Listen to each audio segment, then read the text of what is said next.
Bonjour à tous et bienvenue à Catch Club. On se retrouve aujourd'hui pour la première review hebdomadaire de Raw. Donc je vous avais demandé en fait dans plusieurs vidéos si vous souhaitiez voir des reviews de Raw et SmackDown et vous avez été nombreux à dire oui, c'était une large majorité. Donc je me suis dit que j'allais me lancer sur ces vidéos et je vais essayer de vous les faire chaque semaine.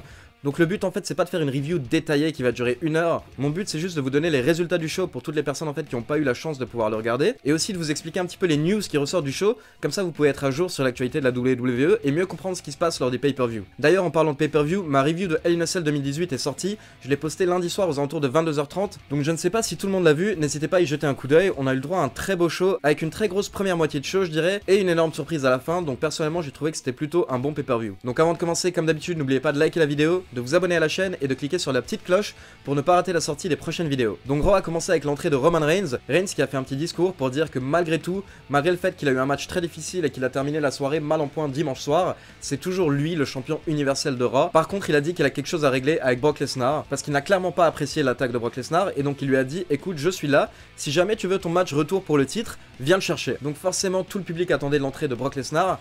Mais c'est Braun Strowman qui a fait son entrée. Strowman qui était assez énervé, il a expliqué que c'est la deuxième fois que Brock Lesnar lui coûte un match pour le titre et que du coup en fait il va exploser Brock Lesnar, il va lui régler son cas et derrière il viendra s'occuper de Roman Reigns et récupérer le titre universel. Donc à ce moment là il y a Baron Corbin qui a fait son entrée en demandant aux deux hommes de se calmer et donc là en fait il a annoncé la première grosse news du show. Il faut savoir qu'il y avait des rumeurs comme quoi la WWE allait retourner en Arabie Saoudite prochainement. Et bien Baron Corbin a confirmé le tout, il a annoncé qu'il y aura un show de la WWE le 2 novembre prochain en Arabie Saoudite. Donc le show portera le nom de Crown Jewel, c'est-à-dire le joyau de la couronne. Et le main event de ce show en fait sera Roman Reigns qui va défendre son championnat universel contre Braun Strowman et Brock Lesnar. Donc Brock Lesnar n'en a pas fini avec la WWE, il est toujours là, il va aller en Arabie Saoudite pour la seconde fois, forcément pour toucher un gros chèque. Et il faut noter que ce show aura lieu moins d'une semaine après le pay-per-view 100% féminin Evolution. Donc bon, je ne ferai pas de remarques là-dessus. Mais en tout cas on peut dire que les fans de catch en Arabie Saoudite sont vraiment gâtés.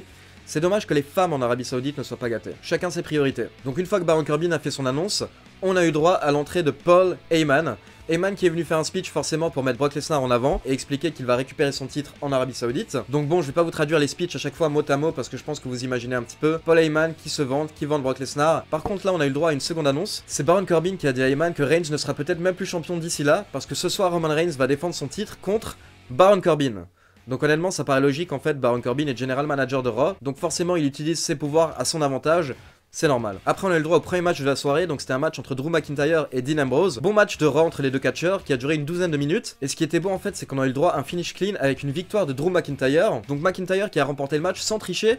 Et en fait c'est plus ou moins par la faute d'Ambrose parce qu'Ambrose a voulu prendre des risques et donc à un moment il est monté sur la troisième corde et il a sauté vers l'extérieur sur McIntyre. Par contre le problème c'est que McIntyre s'est poussé et donc Ambrose s'est explosé contre les barrières. Et donc au final Ambrose était totalement sonné quand il est remonté dans le ring. Il a suffi à McIntyre de porter son Claymore Kick pour remporter la victoire. En coulisses McIntyre rejoint Dolph Ziggler et Baron Corbin. Et à ce moment là en fait Baron Corbin fait une proposition à Ziggler. Il lui dit que Rollins doit être plutôt blessé. Donc en fait il dit à Ziggler qu'il pourrait lui offrir un match pour les titres intercontinental ce soir. Et qu'il faut savoir que pour le moment Rollins n'est même pas dans l'arène. Donc potentiellement en fait Ziggler pourrait remporter le match et le titre par abandon si jamais Rollins n'arrive pas à temps. Forcément l'idée a plu à Ziggler qui accepte l'offre de Baron Corbin. Ensuite on a un autre segment en coulisses avec Ronda Rousey qui rejoint les Bellas et Natalya. Et donc en fait elle leur demande comment ça se passe pour effectuer un Open Challenge. Donc Ronda Rousey en fait veut effectuer un Open Challenge pour son titre et elle dit que ça va commencer dès ce soir lors de Raw. Ensuite on a eu un match entre Chad Gable accompagné par Bobby Roode et Victor accompagné par Connor. Donc c'était un match pour mettre en avant Gable qui a remporté la victoire en moins de 3 minutes et surtout en fait pour mettre en avant l'alliance entre Bobby Roode et Chad Gable qui fonctionne pour le moment. Dommage de voir que The Ascension ne fait pas grand chose à Raw. Honnêtement l'équipe a l'air assez intéressante et surtout les deux gars ont l'air vraiment sympas et bons dans un ring. Donc c'est un petit peu dommage de les voir si mal utilisés. Donc après ça en fait on a eu le droit à Seth Rollins en coulisses qui arrive à l'arène. Et donc il y a une intervieweuse qui lui prévient qu'il a un match ce soir.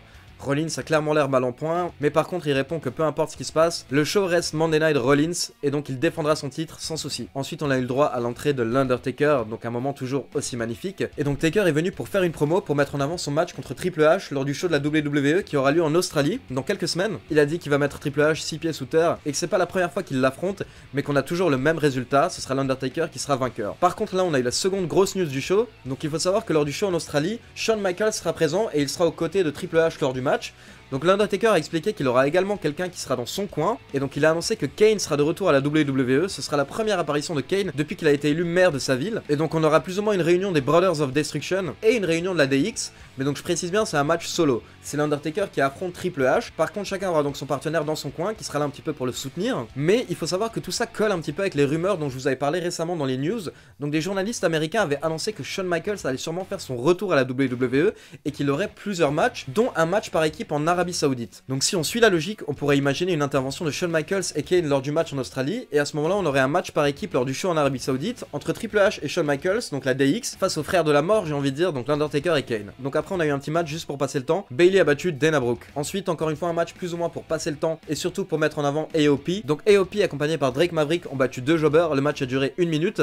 Par contre, ce qui m'a fait mourir de rire pendant le match, c'était Corey Graves. Graves en fait a insisté sur le fait que Drake Maverick apportait énormément à AOP et que depuis qu'il était avec eux, ça a totalement tout changé et qu'on sent vraiment un apport de la part de Maverick. Mais pour le moment, le gars n'a absolument rien montré. Je veux dire, il est là, il fait une tête de moins et à chaque fois en fait juste il lève les bras de AOP. Donc bon, il sert à rien pour le moment, mais c'était drôle de voir à quel point Graves voulait le mettre en avant, limite au point d'exagérer totalement en fait. Ensuite, donc on a eu le match entre Seth Rollins et Dolph Ziggler pour le championnat intercontinental.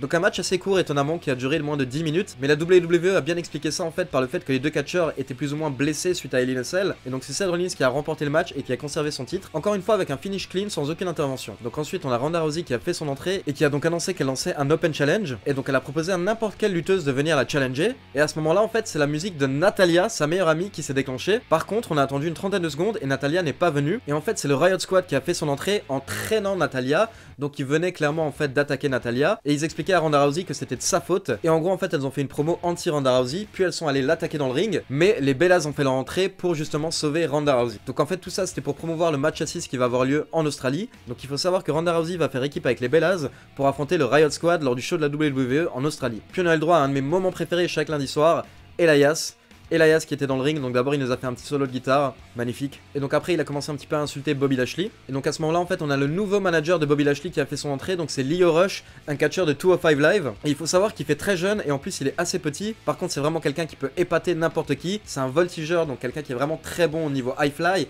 et qui saute dans tous les sens. Mais honnêtement en plus c'est ses débuts, mais j'ai trouvé plutôt à l'aise au micro, donc ça c'est bon signe. Et donc il a fait une interview plus ou moins, il commençait à se moquer d'Elias, mais d'un coup Elias s'est retourné vers lui d'un air choqué et il a demandé à la foule, c'est le gamin à qui ça en fait?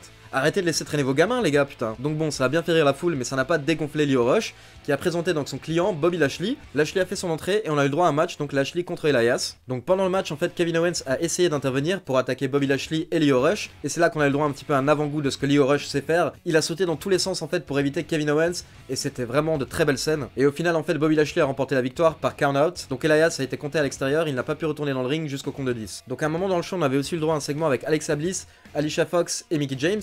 Et en fait Alexa Bliss a expliqué plus ou moins qu'elle allait mettre sa carrière au second plan pour quelques semaines, pour essayer d'aider son amie en fait à devenir une bonne équipe. Donc elle a challengé Ember Moon à trouver une partenaire pour affronter Mickie James et Alicia Fox. Donc les lutteuses ont fait leur entrée et bien sûr les méchantes se moquaient d'Ember Moon en disant qu'elle ne trouverait jamais une partenaire parce que personne ne veut être ami avec Ember Moon. Et à ce moment là on a eu le droit au retour de Nia Jax. Donc là on a eu le droit à un match par équipe féminin qui a duré 6 minutes avec au final une victoire des Face, donc Ember Moon et Nia Jax qui ont remporté la victoire. Donc après on passe au main event. Juste avant le main event, Baron Corbin a mis un petit coup de pression à l'arbitre en lui expliquant bien que c'est lui le general manager de Raw pour que l'arbitre oublie pas c'est qui le patron. Match correct entre les deux lutteurs, honnêtement on va pas s'attendre non plus à un match magnifique lors de Raw, mais bon c'était un match correct. Et donc ce qui s'est passé en fait c'est qu'au bout d'un moment Baron Corbin a utilisé une chaise, du coup il s'est fait disqualifier, l'arbitre n'avait pas d'autre choix que de le disqualifier, et Baron Corbin était très énervé, donc par contre à ce moment là il a pris l'arbitre et il lui a dit de recommencer le match mais en no DQ, donc pas de disqualification. Le match a recommencé et bien entendu à ce moment là on a eu une intervention de Strowman, Ziggler et McIntyre, donc les trois sont venus pour essayer justement d'aider Baron Corbin a remporté le match, mais au final le Shield est arrivé aussi pour aider Roman Reigns, et donc à la fin en fait on a eu Rollins et Ambrose qui ont tous les deux fait un saut vers l'extérieur sur McIntyre, Strowman et Ziggler, et donc Roman Reigns a pu porter son spear à Corbin et remporter le match. Donc au final une fin heureuse pour ce premier épisode de Raw le lendemain de Hell in a Cell. Maintenant je pense qu'on va en avoir en fait pour plusieurs mois avec cette rivalité entre le Shield et Strowman, Ziggler et McIntyre. Attendons de voir ce que ça va donner. Voilà, j'espère que cette première review de Raw vous a plu, n'hésitez pas à me laisser votre avis sur le show dans les commentaires. Comme d'habitude n'oubliez pas de liker la vidéo, de vous abonner à la chaîne et de cliquer sur la petite cloche pour ne rien rater, et on se retrouve donc demain pour la review de SmackDown. Ciao tout le monde!